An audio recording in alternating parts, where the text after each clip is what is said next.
The dawning of a new era in CSB sports. We're so awesome that even our school wants us. You got to come on here. AllNoiseRadio.com, baby.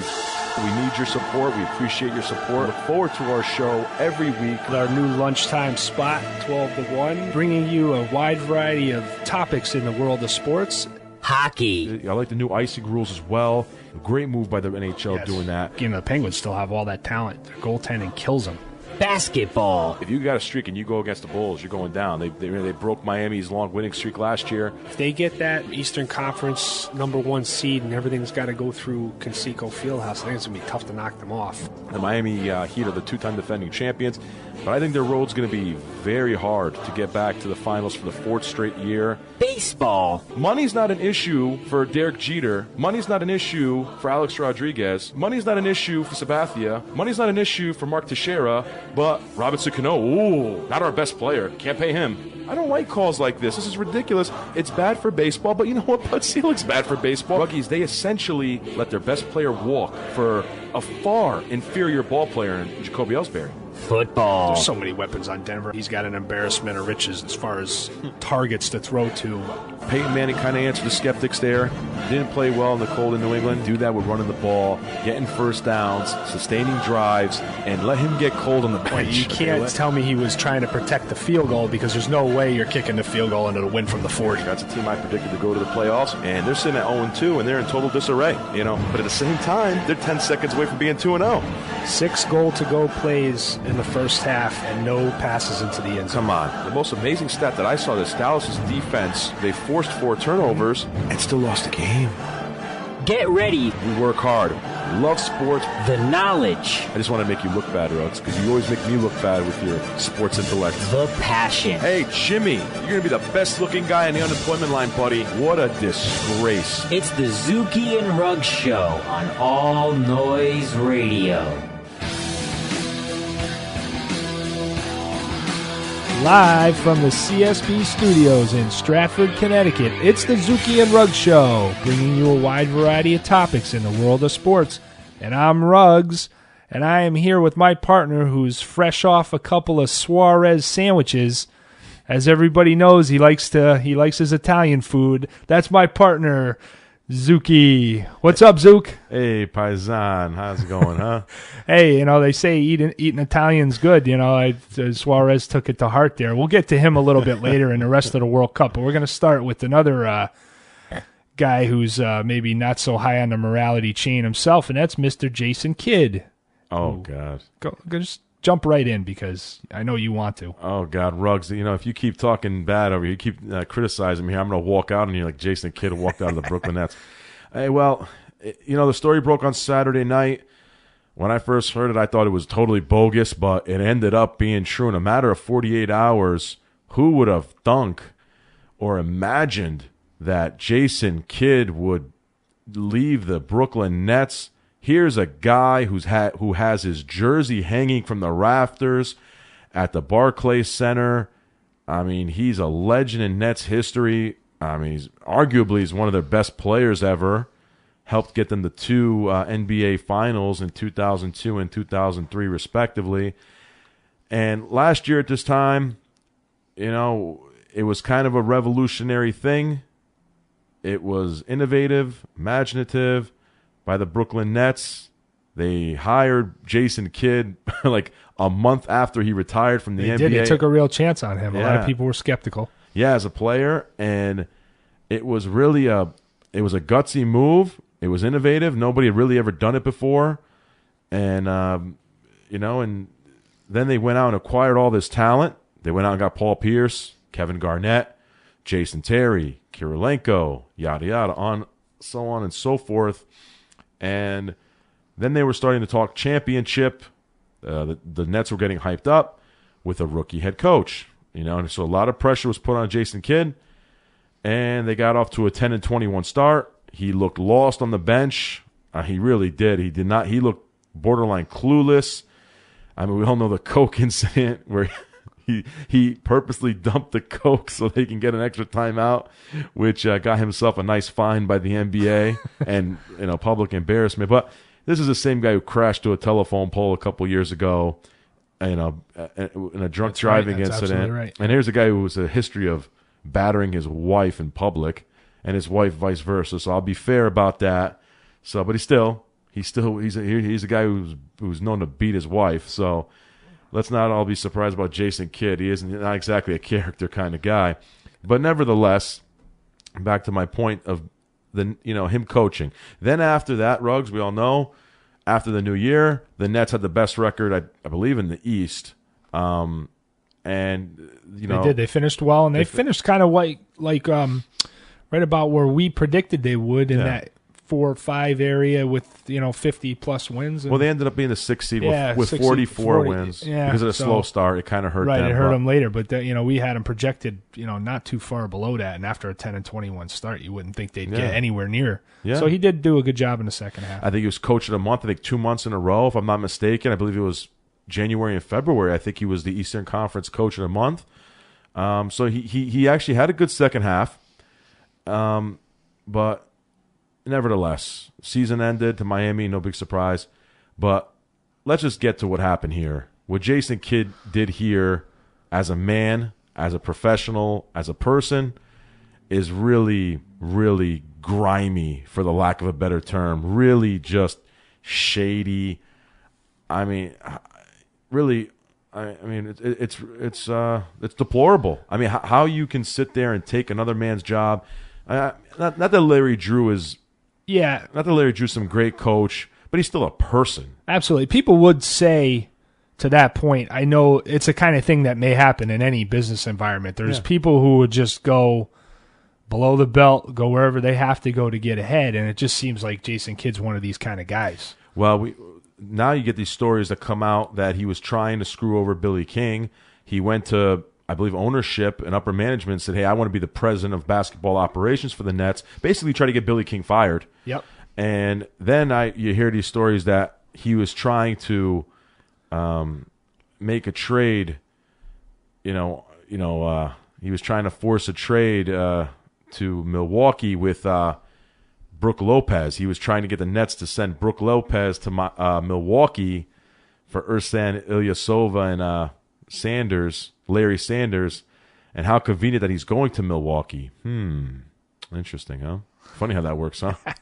So he was trying to pave his road to Milwaukee with some all-star talent. Very interesting. Man, Jason Kidd, man, is a real... I got 3 letters for him I can't say on the air, but we all know, P-O-S. I mean, really deplorable. And, hey, he wanted more power. He got it. He's gonna be the president of basketball operations in Milwaukee.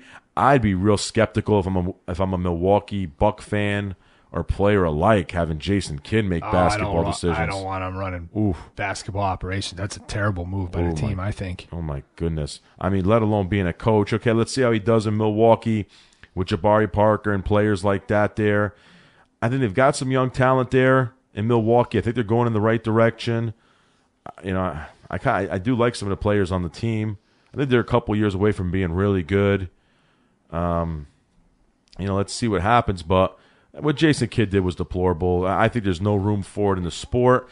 Ruggs, what do you think, Ruggs? Let's look at it like this. There's always a motive for something like this. And I was racking my brain, and I'm listening to sports talk, and of course I'm on the social media and stuff like that. And people always have theories, of course, when something like this occurs. And one theory that I kind of am leaning towards is that he looked at Steve Kerr's contract. He looked at what Steve Kerr is getting in Golden State. Then he looked across the borough, into Manhattan. That was the big one, I think. With Derek Fisher getting that contract, do you think that drove him over the edge to hey, I got to get mine now any way I can? I think absolutely that's the case, especially like you just said with Fisher. It's right in the same paper. He's reading the Daily News. He's reading the Post. Right. The back pages he sees all over the last couple of weeks about Fisher's contract. Right. And Phil Jackson getting paid what he's getting paid. Exactly. I mean, but Phil Jackson at least is staying to the operations, and Derek Fisher's going to stick with the coaching. Right. To have Kidd doing both scares me a lot. Yeah. I don't know what kind of qualifications he has to run basketball operations. I mean, honestly, playing in the league does not give you that.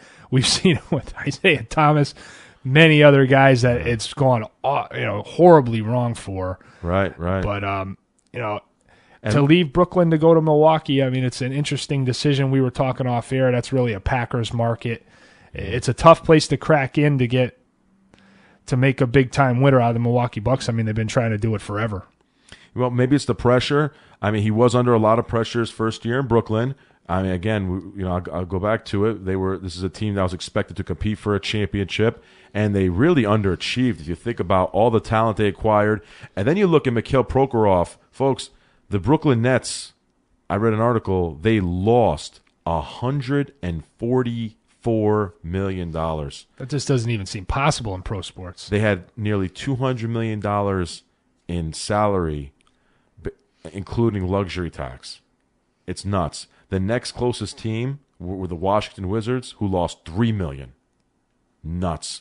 So Jason Kidd had a lot of pressure on him to win, and I'm sure he caught a lot of heat for that 10-21 start. I believe there was rumors out there that Billy King even came out and said, hey, listen, maybe this guy ain't the right guy. Let's get this guy out of here. And that could have also fueled this by Jason Kidd. Maybe Jason Kidd heard these rumblings and said, damn, I've only been a coach for 31 games, and my GM already wants to get rid of me.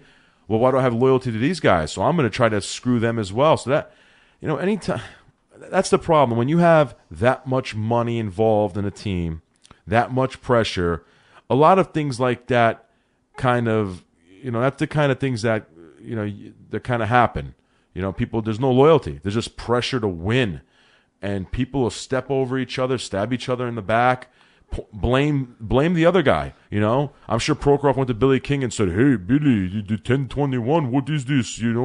What is this? And Billy King's probably like, points the finger right to Jason Kidd. Like, his fault. He's a coach.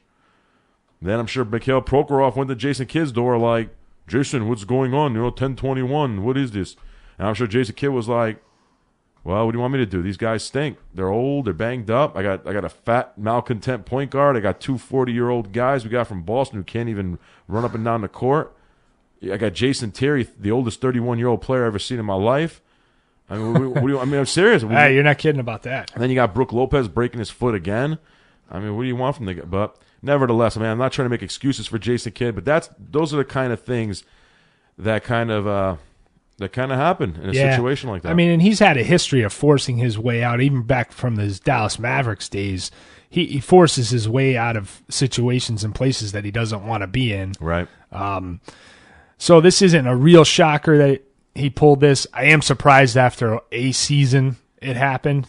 Yeah. I thought it would be something down the line when maybe he got bored, you'd say, with having the Nets job. But, I mean, it's a happening place, the new facility, the Barclays Center. It was just state-of-the-art. You got an owner that obviously, as you just highlighted, is willing to spend. Doesn't seem like a place that you'd want to go running away from to go take Larry Drew's job in Milwaukee. I know they got a younger roster, and that is a very important part of it. He sees some potential there and a chance to win. I think it just came down to he's going to get the control. Some guys just have to have the power and the control, and you tell a guy he's going to be president of basketball operations and coach, a lot of guys just can't pass that up. They don't see maybe the bigger picture. They go for the shot, because you may never get that shot. I will give him this. You may never get that chance in your NBA career to be both. Great coaches, for legendary coaches, have never been operations guys in the end, have never been running blanking out here, but personnel directors. Thank you. Right. Just head coaches for their careers, done great things with it, but to be able to couple that, like Phil Jackson's done, you see, and a lot more common in other sports. You've seen it with Parcells, Football, Mike Holmgren, those guys. That tends to happen a little bit more. But this opportunity in the NBA just doesn't seem like it'll always pass across your door. So maybe he just couldn't help it, had to jump at the chance. It's just kind of the way he did it. Like you said, maybe trying to undercut some guys. Unfortunately, like the American corporate world's kind of headed in the same direction. Oh yeah. You're just, you're just in somebody else's way every time you go. Somebody else wants what you want, wants what you have. It's unfortunate, but it is the way of the world. And I think he probably feels like he's in a corporate world in the NBA, and he's just looking out for number one. It's tough to kill the guy one way or the other, but to do it to somebody who, like you said, has got your number hanging in the rafters, who really feels like you were the face of that franchise since, basically the new millennium started. It's kind of been Jason Kidd's the first name you think of as a net, New Jersey net, a.k.a. Brooklyn net now. But, just curious. The NBA for a league that just ended and wrapped it up is just hopping right now. I mean, you got the draft just happened. Free agency is just going to hit tomorrow, like crazy, starting tomorrow. Yeah. Well, speaking of which, let's touch a little bit on free agency. Looking like Dwayne Wade, Chris Bosh are opted out. They did, and as did Udonis Haslem. I mean, I wish we had more time to talk. LeBron also. Let's not. Well, that's right. We didn't speak about that last week. That's right, because it happened, of course, the day after we aired or recorded the show that LeBron opted out. Let's just touch that real quick. I mean, the way it's looking. I mean, and then of course he raved about Shabazz Napier, and wouldn't you know, Miami moves up and gets Shabazz Napier. I don't know, bro. What do you think? And all signs pointing to him going back. I mean, it's looking like Wade's going to take less. Bosh will probably take less. LeBron, I don't think he's going to take less. I think LeBron's actually going to take more. LeBron wants the max. He said that again today. I think Haslam will take less. I actually think there's a chance all those guys could come back. The linchpin's going to be LeBron now because he is still looking. He canceled all his. He was supposed to have these kind of these visits where you go, and I'm not sure the term they use for them, but these like wooing visits where you go to all these other towns and look at the teams and the location, the facilities and stuff, and meet with the management. And he did cancel all those, so it seems like he's at least posturing toward staying in Miami. Yeah.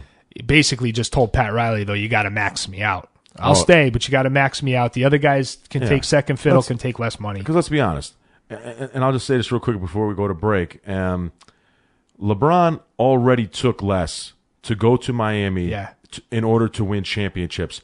What's the incentive of him taking less again? That's why it's so nonsensical when people are like, "Oh, he'll take less again." No, he's not. I don't think so. He's already done that, and now he's won titles. He doesn't need to take any less money. Who needs to take less is a declining Dwayne Wade, a declining Chris Bosh. Make room, and I think they're going to make a big push for Kyle Lowry, the point guard in Toronto. They're going to make a big push for him. We'll see how that goes. But Zuki, you say that, and if you think about, we were just talking about the business world. If you're in a business and there's a structure of how guys line up. Let's say you're in a law firm and the partners line up. You got the main guy, the guy who's winning everything for you, the key number one ace. Yes. You're paying that guy more, and then it's a sliding scale. Absolutely. So Wade and Bosh, those guys kind of have to back up to what they are in the scale. It's not like when they were all getting brought there to try to make this mega team now. Exactly. I think it's fair. Actually, well said. And I don't usually say that about LeBron. I think. Right. Well, you're right, Ruggs. And let's be honest. Since 4 years ago, Wade and Bosh's skills have eroded, so they don't garner as much money. They're no longer. I don't think they're no longer max players. I mean, they kind of are, but they're not skill wise. You know what I mean? Right. So, I hear you. I agree. So we'll see what happens there. We might touch a little bit more on the NBA free agency. Let's see. But we got to take a break now on All Noise Radio. When we come back, we're going to talk USA soccer. We're going to talk World Cup soccer, which has been, in my opinion, the best World Cup ever in my lifetime. We'll talk about that. See you after the break. When you need a cup, pour some sugar on it. Shook up ramen? Yeah, soup. Freeze. A call to the library could help her out. Good thing T-Mobile lets her call whenever she wants. Go. Says here, pour some sugar on me. I'm hot, sticky, sweet. Mm-hmm. The most whenever minutes free long distance in roaming. Only from T-Mobile. Get more. Listen up, boys and girls. This is Wingnut from Psychedelic Bubblegum Shop. I don't usually do sports, but when I do, I know it's Zuki and Ruggs time. Yeah, right here on allnoiseradio.com.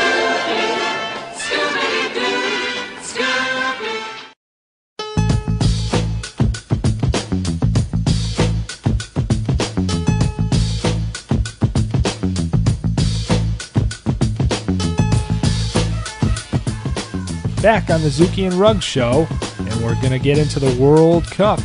which has been unbelievable right from basically the first day, right through this knockout stage that just got underway. We're right in the middle of the round of 16.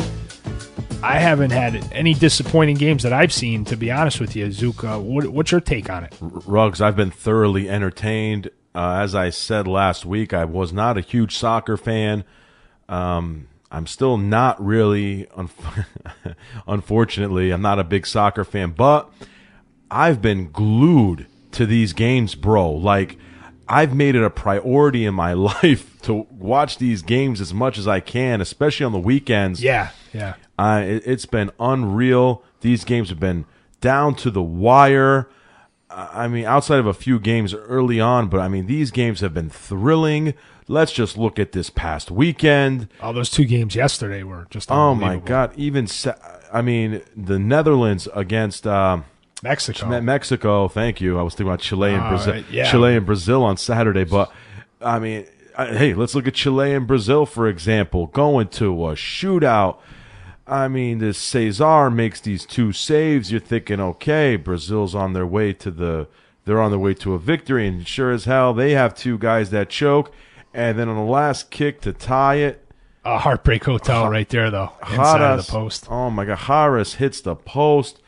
You're seeing Chileans cry everywhere. It was something else, and Brazil just escapes and gets a win. Great game, though. There was some controversy, but I mean, they are going to have trouble with Colombia, though. Mark that down. That could be an upset in the making. They sure are. Colombia. I mean, that's the one game that really wasn't in doubt. They handled Uruguay, especially without the biter, as you as you put it. How about that Suarez? Just to touch on him for a couple minutes here. I mean, to have that meeting with FIFA and give that lame excuse. My teeth fell into the guy. That's the old excuse. Remember, you ever seen the movies or something? When a guy cheats on his wife, gets caught in bed, and she says, "Oh, honey, it was an accident." I just fell on her like that. I fell on her like yeah. Would you fall on her? Yeah, exactly. So it's kind of like, really, dude? And of course, now Suarez has come out and apologize. Of course, he owned up to it. He had no other choice. He probably realized how ridiculous he sounded. But the coach, Oscar Tabarez, goes on this tirade like we were talking off air about, killing FIFA about it. I'm not saying the penalties weren't harsh, but to act like nothing happened and that he shouldn't miss this game and the rest of the World Cup. That's ridiculous. You're crazy. Craziness. It's a 3rd time this guy's done this. I mean, get a clue. I mean, and they call FIFA sons of bitches. I mean, really? Really out of line. Really, it's out of touch. I'll make a statement. It would have made a difference as far as maybe the look of the game, and it would have made it a little more interesting, giving Uruguay some firepower because they had none in that game. They just had no weapons, no answer. But Colombia was going to beat them anyway. I agree. Even with Suarez, I think Colombia, the way they're playing right now, I think they would have won anyway. Basically, they have a young version of Suarez and that kid. It looks like James Rodriguez, but I know they pronounce it differently in Colombia. But, man, he's like a phenom, just the way he's scoring goals. Well, that first goal he put in against them where he kind of volleyed the ball to himself and like kind of spun around in midair and kicked it in up in the upper corner. I was like, that's unbelievable. That's Pele stuff right there. Yeah, well said. He's the best player in the tournament right now as we speak. Colombia looks like they look like the team to beat right now. It's really unbelievable. But yeah, kudos to them. They're on their way to the round of 8. And then as you said, on Sunday yesterday we had Netherlands and Mexico led for Mexico. 85 minutes or so, and then it all crumbles. Unbelievable. Mexico. Yeah. I will say a couple things about that game. Great game, great effort by Mexico. They have nothing to be ashamed of. A couple things. Got to give credit to the Netherlands coach for taking out Van Persie and bringing in Huntelaar. Huge. Great call. It came at the perfect time. The coach realized that Van Persie was the A-Rod of the World Cup, and he said, let's get this guy out of here. Let me bring this fresh kid, Huntelaar. And I kind of knew the second I saw him, he had that look about him. Didn't he, Ruggs? Oh, yeah. When he ran on the field, I was like, this guy, something about this guy, man.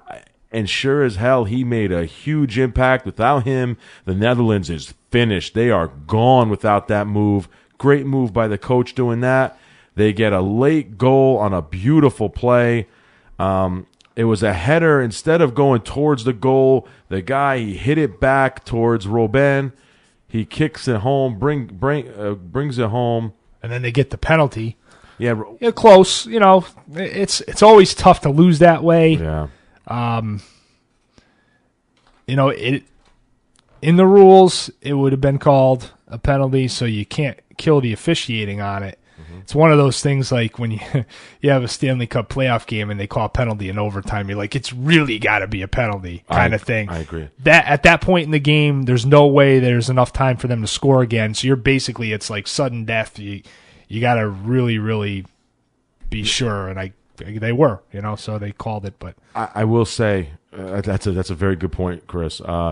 Thing is this, it was a little bit of both in my opinion.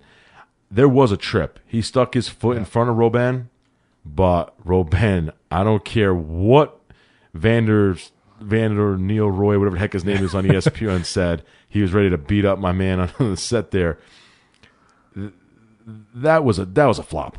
Yeah. That was a little bit. That was a flop. He flopped. There was a little of that. We saw it. Greece and Ivory Coast had a similar play where he tripped a little bit on the field, a little bit on, he kind of kicked the Ivory Coast player a little, like trying to kick, he was going to kick the ball, and he got a little piece of the Ivory Coast player and a little bit of the ground and went down and sold it and got the call. There's some guys that are just very, very good at selling plays in the box. And it's a big part of the game. What it does is it really, really makes the defenders panic. Sometimes you just see the defense almost run away from the ball in those situations late in the games because they don't want to get called. That's the only thing I don't like, is because it really kind of almost is a deterrent to the defense to make a play on the ball, because any little thing can get called in that situation and change the game. But. Absolutely.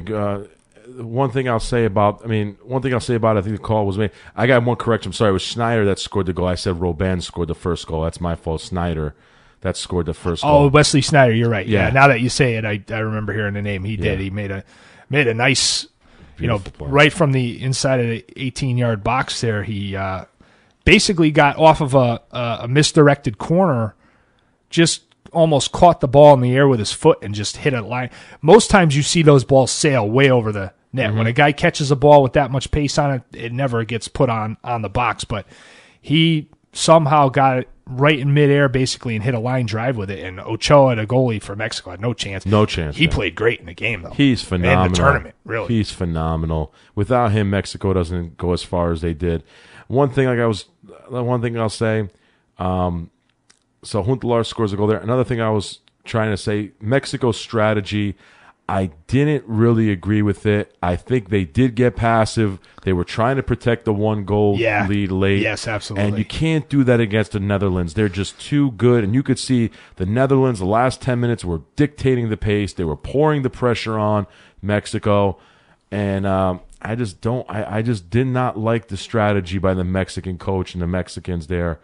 But they have 5 come-from-behind wins. Nevertheless, in the World Cup play, which is a lot. You don't say, well, 5 World Cup wins, that doesn't sound impressive, but I think they're 5-9-2 in World Cup games when they've given up the first goal. I mean, and I think that's just since, I'm not sure what year benchmark they used, if it was since 2002 or 2006, whatever, but just in this recent era, since they've been really globally prominent in the game of soccer, and they've really stepped to the upper tier of the World Cup rankings, the Netherlands, to be 5-9-2 in games when you give up the first goal is tremendous in soccer. Right. Because usually, you say the USA, when they flashed the stat, when Portugal scored on them first, I think they were 0-14-1 or something. Right. Just to parallel it a little. Put it in perspective. It's very, very difficult when you get down a goal against a world-class team. Yeah. And Mexico is a world-class team. They were. To get down a goal and to come back and win. And it seems like the Netherlands never lost focus or hope that they would come back in the game and kept the faith. And after about, like you said, after about the 60, 65-minute mark, it seemed like Mexico said, all right, we're going to scale it back now. And that's when the things started to change. They have a great defense, but, when you're going against a relentless offense like that from the Netherlands, I mean, hey, if it worked, it would have been a great strategy, but it didn't. So now, Right, you're gonna kill it now. it gets right. I still love Herrera. Though. He's off pumping He's his a fist and character. driving around. He is something. Herrera is something. How about when he shoved the Dutch player after the game? They're talking to the ref after the game. He shoved the Dutch player, and he's like pointing at him, like yelling. And they're like, "Whoa, whoa!" And he's like, you can see he's probably saying stuff like, "This guy, man, I'll kill him, man. I kill this guy. I kill him." You know, he is a fiery guy. He's funny. They should put him on TV. I bet he's hilarious on TV. Yeah, I would. He'd be something else on. I'd watch. Especially, I wish I knew if they put him on a Spanish television. I wish I knew Spanish. I'd love to see him. Maybe ESPN will bring him back as an analyst for the rest of the tournament. I can't believe how many analysts they have for this World Cup. It's like so much more than they've ever had before. I mean, foreign analysts, guys from other clubs that have played in the World Cup. It's been a great World Cup. I got to say, I think FIFA should be proud. They're probably thrilled. It's been a great World Cup. Then you look at everyone who knows I'm Greek. I'm of Greek origin. Yeah, we'll hit that other side of the bracket now because that was a hell of a game. Disappointing game that followed. Right, disappointing loss, but what a way to end the weekend for FIFA. Another great game that went to PKs. Costa Rica pulls off just a gutsy victory to be a man down at the 66th minute. Wow, say that 3 times fast. And I really thought Greece was going to take control and win the game. They were down 1-0 at the time off really a fluky goal by Costa Rica. Really a strange goal. Greece had been playing so well up to that point. Even before they went, they were up a man. They were really playing well. Greece was dictating the pace. Greece really hung with Costa Rica, which much to my surprise, because I really thought Costa Rica was going to outclass them, and they didn't. Greece really played well, and then just a kind of a strange goal. And if you watch it, it looks like the Greeks just fell asleep on defense. Even the goalie, really a strange goal, but nevertheless, Costa Rica put it in. And then, the Greeks had countless opportunities to score. They just weren't able to put it in. I mean, you had great saves. You had, just missing the ball, just sailing the ball wide. Mitroglou, towards the end of the OT there, was just missed a goal. I mean, countless opportunities by these guys.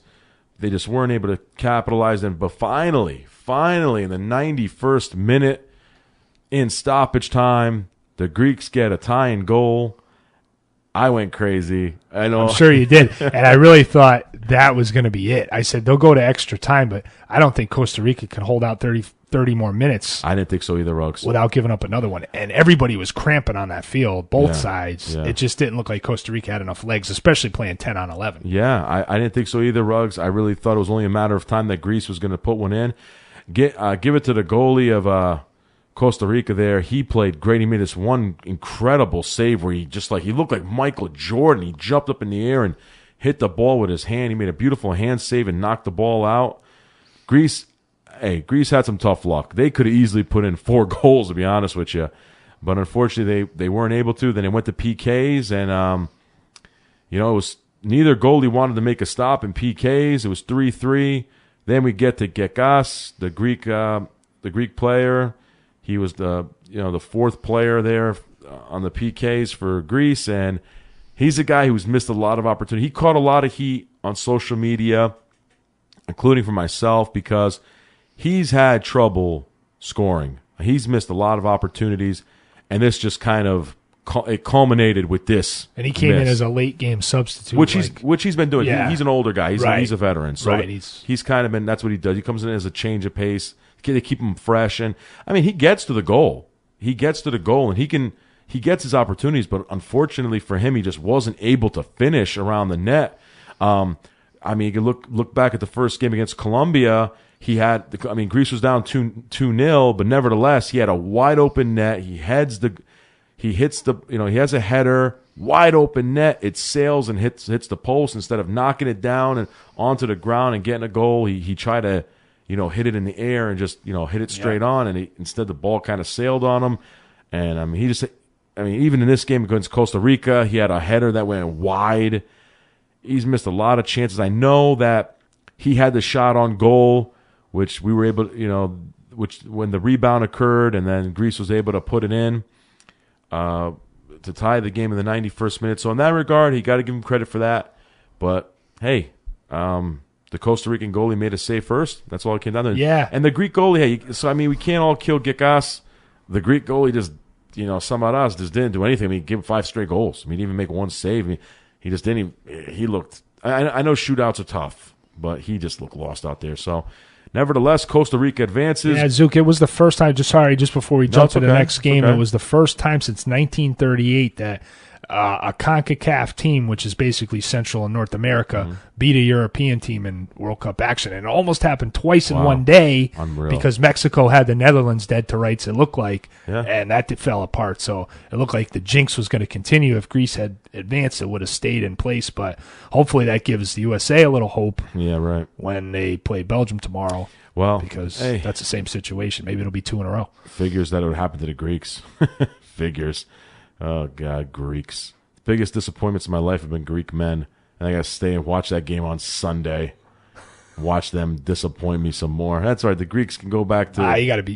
You can't. They hang can go your head back. after They that can go one. back to Athens and drink some coffee, drink some ouzo, and smoke some cigarettes. They probably were not projected to get out of the group stage. They suck. I mean, a lot of They people. stink. A lot of people were high on Japan getting out of the round. I know, and obviously, Yeah.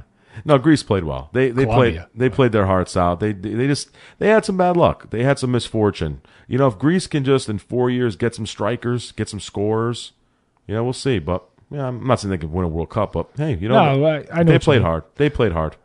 And then we go into this afternoon's games. Oh my God, Germany real struggle. Sweating it out again. Wow, Germany's really sweating these games out, man. They rolled in their first game, and ever since it's been a little iffy. Maybe they get a little They complacent. dominated the United States game for the most part. I will give them that. I mean, possession-wise and stuff. U.S. had their chances to tie, but you never saw – if you were scoring that game like boxing or something, you were going to give it pretty easily to the Germans. They did play, yeah. You they did. probably – today's game would have been a little closer to a draw, though. Algeria had a lot of chances. I did not watch, but I did listen on the radio. Yeah, I watched a bit of it, and it looked pretty even. Algeria had some chances. They really gave Germany all they could handle, so hats off to the Algerians. I got to say, I'm really impressed with the parity of this World Cup. Yes. There is not this one team, this mega team No, not at all. that you look at and say, oh, they're going to win, it's over. Everyone else is just playing for second. No, that's not the case. And that's why this thing is so damn exciting, too. We'll see what happens. Yeah, even Nigeria today with France, they lost 2-0, but it was the goals were late. Until the 79th minute, Both- it was scoreless. both late. Nigeria was hanging Yeah. in there. And So tomorrow, Ruggs. yeah, big double tomorrow, header. yeah, big game for USA. We got Belgium. We'll see what happens there. Hopefully we can win that. I got a good feeling. I think we're going to pull it off, bro. What do you think? I do too. I'm going to go make the pick. I really like it for some reason. I know Belgium's a strong team. There's got to be one upset in these 8 games. You know what I mean? There's 8 games. There's got to be an upset, and there has not been to this point. Why not and us? Exactly. Why not us? I don't think Switzerland's going to do it with Argentina. I don't think so. So I think it's going to come down. I mean, you got chalk so far, basically. Yeah. So Let's go USA, what's man. the chance? I believe that we will win. Yeah, I believe that we will win. I believe that we will win. Yeah, I actually like that's pretty catchy, actually. So we'll see how that goes tomorrow for USA. Hopefully next week at this time we're talking about USA. Yeah, because if they win, they'll have actually played the quarterfinal game before we get back on because they play again Saturday if they win tomorrow. And Friday is Brazil, Colombia, and that's going to be Costa a great Rica. And now I'm stumped. Is it? I think it's Germany, France, and Brazil and Colombia play on Friday, and then the Costa Rica game is Saturday, along with our game, Costa Rica and the Netherlands. I think is maybe Saturday. I might have that backwards, but Friday, 12 o'clock, 4th of July. Brazil is going to open it up with Colombia. Or France and Germany are going to open up. France, which Germany, is 12 a o'clock. heck of a game for a quarterfinal. So get in front of the grill, put on some World Cup. Go figure on our On American holiday, they're going to play the other teams. I know. On our 4th of July, on our holiday, we're going to have a World War II rematch between France and Germany. Oh. And then we got Brazil, Colombia. Oh, my God. That's going to be unbelievable. They played one of the all-time bloodiest games, and I ever remember seeing highlights of in '82. France and West Germany played a penalty kick shootout game, and I just remember one guy for France getting carried off the field with a broken jaw and was knocked out for 5 minutes. Saturday's already set. Netherlands is going to play Costa Rica at 4:00. And then possibly Argentina, Switzerland winner will play our team, hopefully, and maybe Belgium. That's it on Saturday. So let's go USA, baby. Yeah, we got to go to break. Yep, we do. We're up against it. And we'll on the other end of the break, we'll talk free agency with NHL and NBA and get into what's coming up for this very busy period of time in the world of sports on All Noise Radio. Has this ever happened to you? Flop the nut straight. And then you felt like this? All night he he trapped me. Are you thousands of dollars in debt? Have you ever bet on the Puppy Bowl? Are you in too deep but have no intention of stopping? Who are you going to call? Gambling Enablers Anonymous. Witness protection for gamblers. Some people may say you have an addiction to gambling, but we here at Gambling Enablers Anonymous believe you have every right to continue your hobby. We will provide you with a new identity to help you hide from those pesky IRS agents and loan sharks. We also provide relocation services based on your preferred betting venues. Just listen to our satisfied customers. I'm Steve Croft. I'm Leslie Stahl. I'm Bob Simon. I'm Batman. I'm Morley Safer. I'm Ron Burgundy. So before you end up or call us. Gambling Enablers Anonymous. Witness protection for gamblers. This is obviously not a real service, and if you thought it was, you are a total moron. Gambling Enablers Anonymous holds no legal responsibility for any dumb decisions you make, especially based on this commercial. Gambling is a risk, and if you consider calling us, we would advise you to seek psychiatric evaluation. All Noise Radio, powered by the Connecticut School of Broadcasting. Oh, behave. Yeah. Yeah, baby. Yeah. Looking for a new floor at an affordable price but don't know where to go? Head on down to Floor Decor, located at 555 Boston Post Road. Family owned and operated, the store has thousands of options to choose from. Choose from a variety of different flooring, including carpet, area rugs, hardwood, tile, vinyl, or laminate. At Floor Decor, you'll get the red carpet treatment no matter what color you buy. Floor Decor, your one-stop shop for all your flooring needs.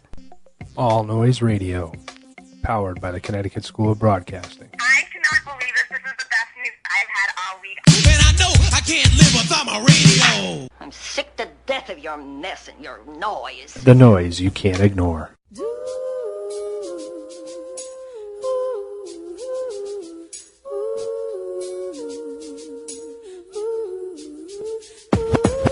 We're back on the Zuki and Ruggs Show, delving into free agency, both in the NBA and NHL, which is really quite a task to undertake on really the eve of the big free agent D-Day, so to speak, with July 1st coming just a few hours away. And it's going to start, I would think, hot and heavy. And once the first domino falls, I think it'll really, really pick up steam. We were talking a little bit about it in the first segment we did. Everything kind of seems to center around South Florida right now with the Miami Heat and those guys and how they're going to line up, where they're going to end up.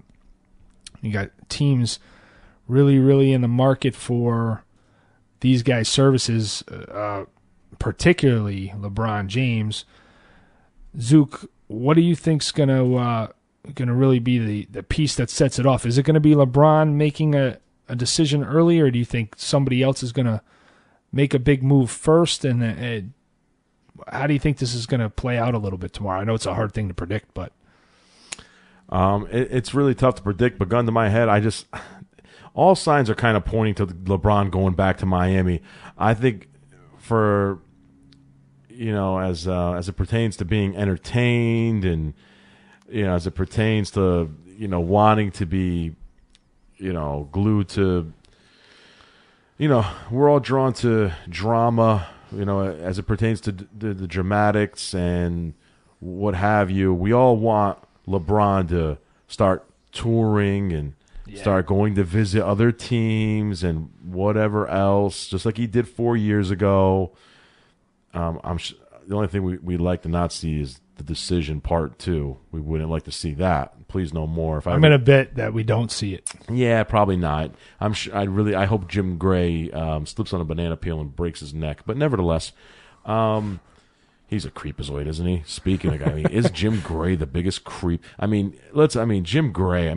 Between the Pete Rose debacle and that '99 All-Star game, and then the decision, hosting the decision. Really, he is a creep. I really wish bad things to that for him. I really do wish bad things for Jim Gray. But nevertheless, getting back to LeBron, I think LeBron's going to stay in Miami. All signs are pointing that way. Looking like all these guys opted out, which, whatever. I mean, it's so shady, but it is what it is. You can't do anything about it. They all get together, they talk, they plan things out. So they all plan to opt out together. Dwayne Wade's going to take a little less. It looks like whatever. He's probably still going to get like a 5-year deal worth about. If he doesn't sign a 5-year deal worth about $50 million, I'm calling BS right now. Something's not right.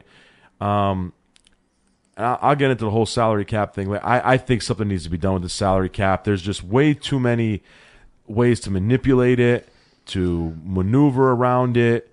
It just, they're not taking into effect tax brackets as it pertains to states such as Florida and Texas, and then and conversely, high tax states like New York and California. So I mean, it's just the whole thing's just a mess. So that's why when people say, "Oh, this guy's taking less," no, not really. It's pretty relative because Florida has something called no state income tax. But nevertheless, looking like he's going to stay. If Dwayne Wade comes back, takes a little less, and helps Miami with the cap, Chris Bosh will certainly do so. Udonis Haslem, where's he going? So please, they can just offer him a job for life. They can say, "Okay, Udonis, opt out, and we'll have you sweep the court for the rest of your life. We'll give you a little job over here. You'll be just fine." And then of course, those guys are going to take less to pay LeBron more. LeBron deserves the raise. LeBron, the dude should be making $40 million a year. Forget about 21, whatever he's going to make. And it's looking like 21 when he signs his max. So, and I'm sure they're going to try to give Miami some financial flexibility to go out and sign Kyle. It's looking like Kyle Lowry. Let's get off of this Carmelo pipe dream. That's a pipe dream. It's not going to happen. Carmelo's not going to Miami. Let it go. That's over. Not going to happen. It's looking more like Kyle Lowry. Miami's in desperate need of a point guard. They were totally exposed in that regard in the NBA Finals. We all saw that. Their point guard play was atrocious. So, quick quiz. Who's the only player the Miami Heat have under contract right now? It's only one. That's I think it's a tough one. It's not. Is it Birdman? No, it's actually Norris Cole. Norris Cole. So there's a lot of room. If anybody's looking for job applicant, send in your tryout video because I still got the short shorts from the '80s. I got the little sweatband around my head. Yeah, it just reminded me when you were talking about their point guard play. Yeah, I can run point. I'll alley-oop it. I'll be like Lob City. Fat Lob City. Norris Cole, let's face it, it's been disappointing. They picked him. They had a lot of high hopes for him to take over that position. He really hasn't done it. No, he has not. Their point guard play has been atrocious. So it's looking like they're going to try to go after Kyle Lowry. And with Miami's luck and Pat Riley being a slimy creepazoid that he is, it's probably going to happen because that's what happens. This is the era of the NBA. You get slimy creeps that get their way like Jason Kidd and Pat Riley. Maybe Jason Kidd faxed in his resignation, just like Pat Riley did when he left New York. We're going to call this the episode of the slimy creepazoids. There you go. There's a lot of them out there. There sure are. But so we'll see how that goes. I just see Miami retooling. I'd love to see LeBron go back to Cleveland. That would be nice, but unfortunately, I don't think that's going to happen. Yeah, I think that storybook is going to go down in flames. So whatever. Yeah, flames, the heat, no pun intended. So ironic. But nevertheless, looking like as this thing progresses more and more, looking like LeBron's going back to Miami with a retooled team. Shabazz Napier, which I kind of like the pick. I did too. I'm partial, but yeah, we both are right, being Connecticut guys. But I don't see him being a starting point guard though. I really don't. I don't see him being a starter. Maybe I'm wrong. Maybe Shabazz proves me wrong, but I just don't think his game translates in the NBA as a prolific point guard in this league. But I could be wrong. I don't think I am, but I could be. The fact that LeBron said Shabazz Napier was his favorite player in the draft was a little mind-boggling. I think LeBron might be a poor evaluator of talent as well.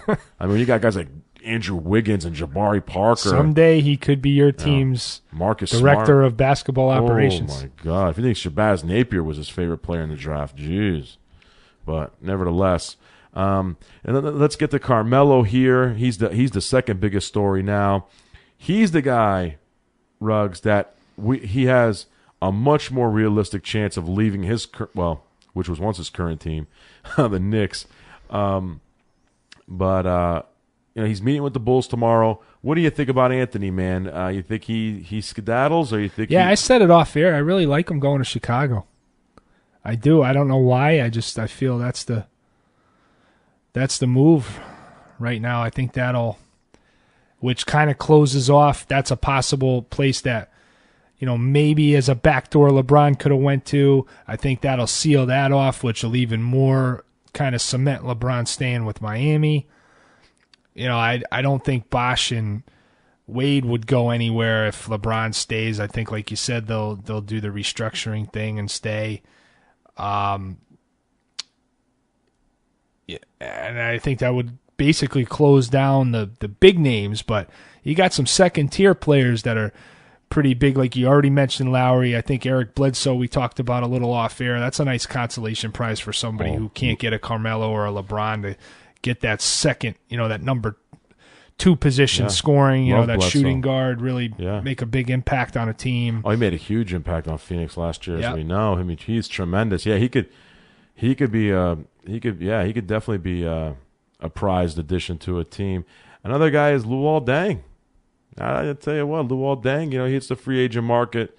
I wouldn't even be opposed to him coming back to Chicago. To the Bulls, I see that as a big possibility. I think if they don't land Carmelo, it could definitely happen. I think it could definitely happen. They could just go out and just, scoop him back up.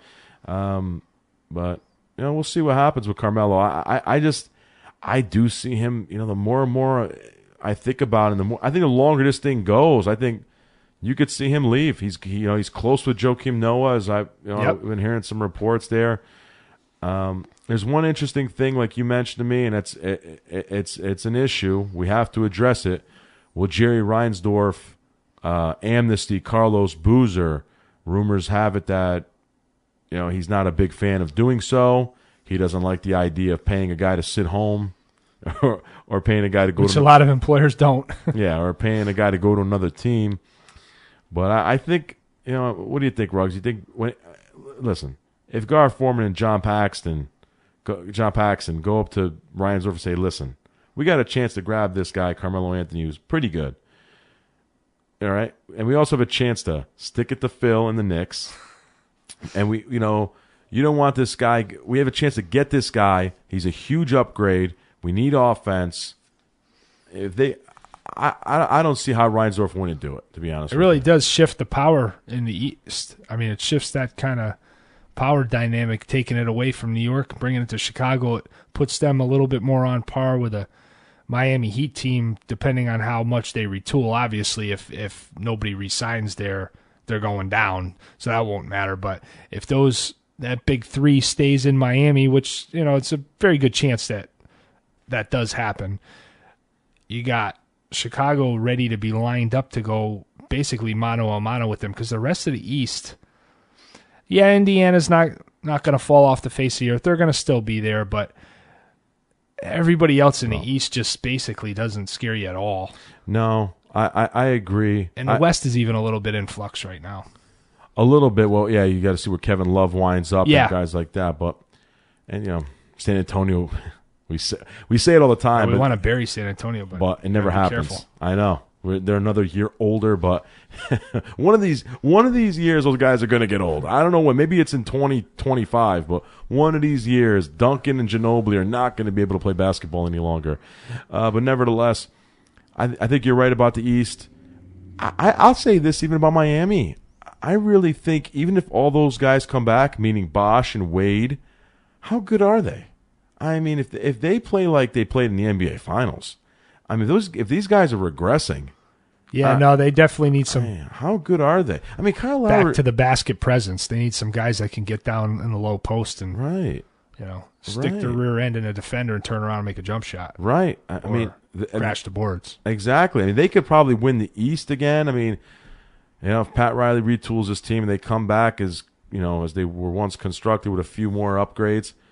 But, I mean, how good are they? I mean, are they going to win championships again? I don't know. I really don't know. How much can LeBron do? I mean, unless Dwayne Wade comes back like Ginobili.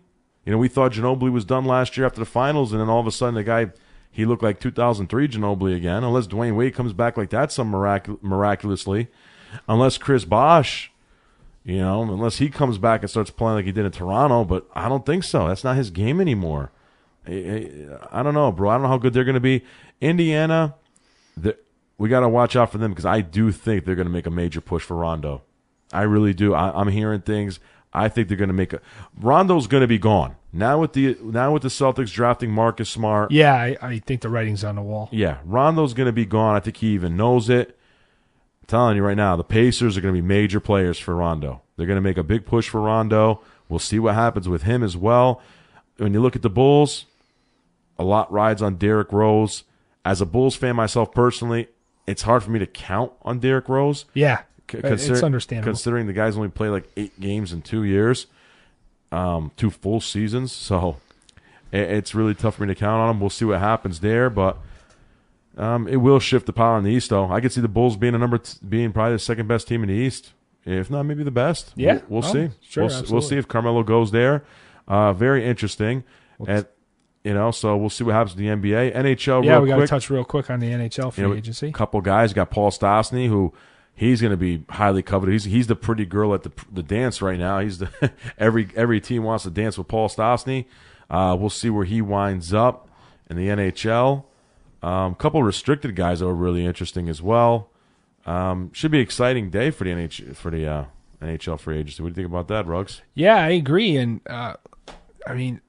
it's a little different in the NHL. There's a lot more landing places for guys. Notice that when we talked about the NBA, there was about 20, 25 teams we never even mentioned because there's just a lot of the NHL. There's a lot of places guys in the NBA, just big time guys don't want to go. Right. It's not like that in the NHL. There's a lot more.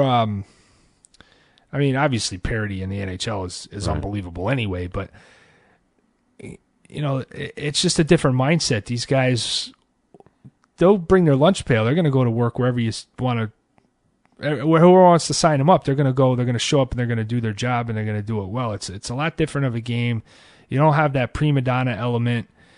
I think it's going to be just a banner crop of free agents though in the NHL, and after this great season and playoff run that the NHL had this year, I think they're just in like maybe heading into a new golden age. Yeah. And I think it'll continue with the free agency.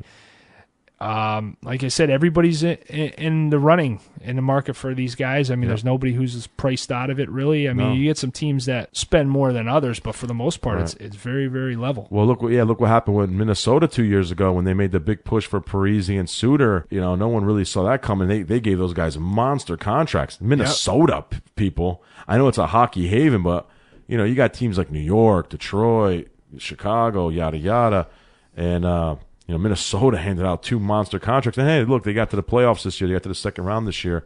They played pretty well. So it's going to be interesting. Jerome McGinley is a big guy, also a big-time player. He's 36, but he can still play, man. He's still really damn good. So yeah, he was very effective with Boston this year. I wonder if Boston can keep him. We'll see. There's a lot of good guys out there in the NHL, so we'll see. Pay attention to that. NHL free agency is going to be fun. NBA has just been unreal. We could talk about it for 3 hours, but unfortunately, we don't have enough time. And also, hey, real quick, before we go here, Lance Stevenson, stays or goes? I think he's out of Indiana. That's my guess. Okay. I think he stays. All right. So we'll see about that. That's another guy we didn't touch on too much. We're running out of time. Jeez Louise. Unfortunately, we don't have enough time to talk about this stuff. Like I said, we can go on this for 2 days, but I'll tell you what, we'll make a date next week. We'll come back and do it again, and we'll see. And now we can kind of see the aftermath of what happened. That's the way it goes, and we'll do it that way because, like you said, we could do this all night, and we'd love to, but we got to go, and we got to let you go enjoy the rest of your week and this upcoming 4th of July. Happy 4th of July to all the listeners out there. That's all right. Happy 4th, everybody. Have a safe, healthy weekend. Eat up, drive safely, and enjoy the holiday, man. Let's sit back and enjoy our independence, man. All right. Peace out, everybody. Bye-bye. Do you hate your GPS? Of course you do. That's the point. They're emasculating, but are they really emasculating enough? Well, they are now. Oh, sure, take this route. Why don't you just ask them to steal our hubcaps, you dummy? Introducing the Navigational Annoyance Guidance System, aka NAG. Hey, eyes on the road. We don't want to die. With NAGs, you'll be so irritated you'll have no choice but to follow the right road. Order now and get the maternal sound-alike chip absolutely free. I can't believe I gave birth to such an idiot. NAGs. Order now, damn it. All Noise Radio, powered by the Connecticut School of Broadcasting. The noise you can't ignore. allnoiseradio.com.